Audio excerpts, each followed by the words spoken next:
Welcome to Diamond Custom Paint.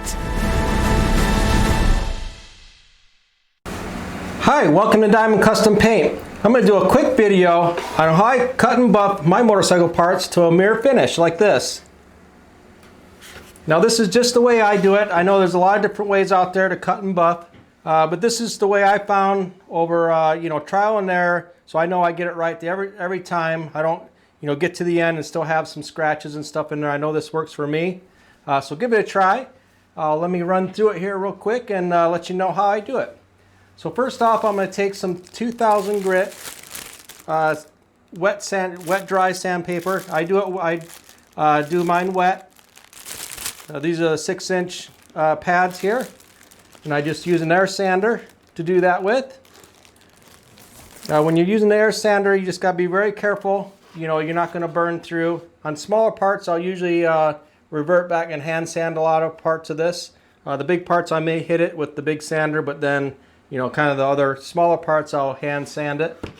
Then after that, I'm going to transfer to some 3000 grit, which I have some right here that I got off of Amazon. This is 6-inch pads.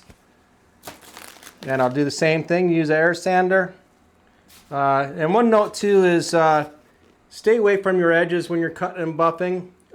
Everything will kind of blend in together once you get done with it, because you're not going to see scratches on the very edge very often. So when you're doing all your sanding and stuff, try to stay away from your edges if you can, and then you'll just blend that in when you polish it up. So then after I get done sanding, then I'm going to move into this is something I found at Harbor Freight. It's McGuire's Professional Pro Speed Compound. Now this is the, what number is this on here? This is the M100. And as you can see right here, it has a high cut. So this is really going to get any scratches you have in there that, you have from sandpaper or what else in there. This stuff works really good. And so what I got along with that, these are also from Harbor Freight, are these, get the yellow pad and the blue pad.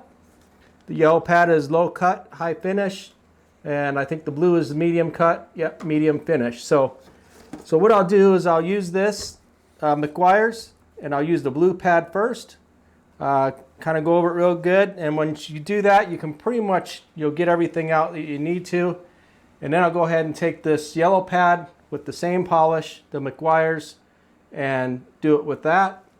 And then by that time, you're pretty much not going to see any scratches. If you do, just keep going back to the yellow, unless you have a deep scratch in there, then go back to the blue. But most time, I'll just have to go back to yellow one more time maybe.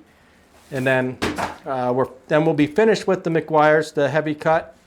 Then I move along to Lime Line's Fresh Clean polishing compound. This stuff is really awesome.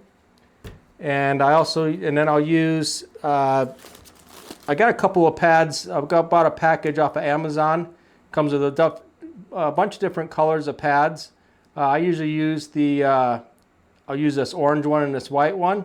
And then this black one here for the finish is from Lime Line. So first I'm going to use the Lime Line polish, put it on there, use the orange, wipe it off.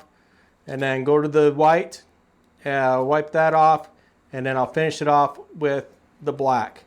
Now when you get to the black, and also, so when I use these polishing pads, I have this little air polisher by Lime Line, and these fit right on there.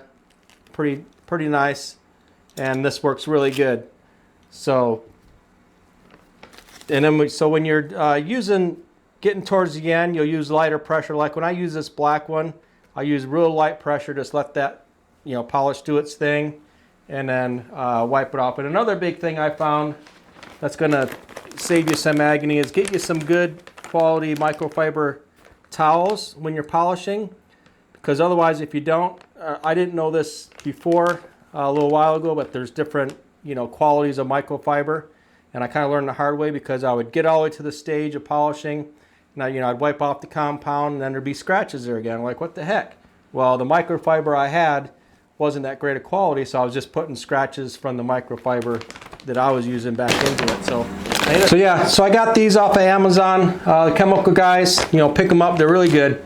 Another thing to note is when you're using these two different polishes, so say you're doing the McGuire's first with the heavier grit, you'll use you know, one of these to wipe that off, and then when you use the final polishing, you'll use a different rag for that. And the reason being is you don't want to use this rag for your higher grit compound that you're using to wipe off your finer polish, because then you'll just reintroduce this, because if you feel this is actually pretty gritty, you'll just start scratching it back up, and you have to kind of start back to where you find appropriate with your pads. So another thing to note too is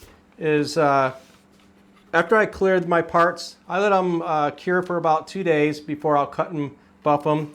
But I use Limeline's clear coat. So check to see what your clear coat says to do. But I usually like to wait a couple of days, let the cure do its thing. And then I'll usually tell the customer after about 30 days, you know, let the clear coat cure, and then they can go ahead and wax it and put some protection on the part, and you know, kind of really get it shiny again. So, all right, well, I hope that helps you out. A couple of these tips I try here. Give them a try, see if they help you, and I'll see you on the next one.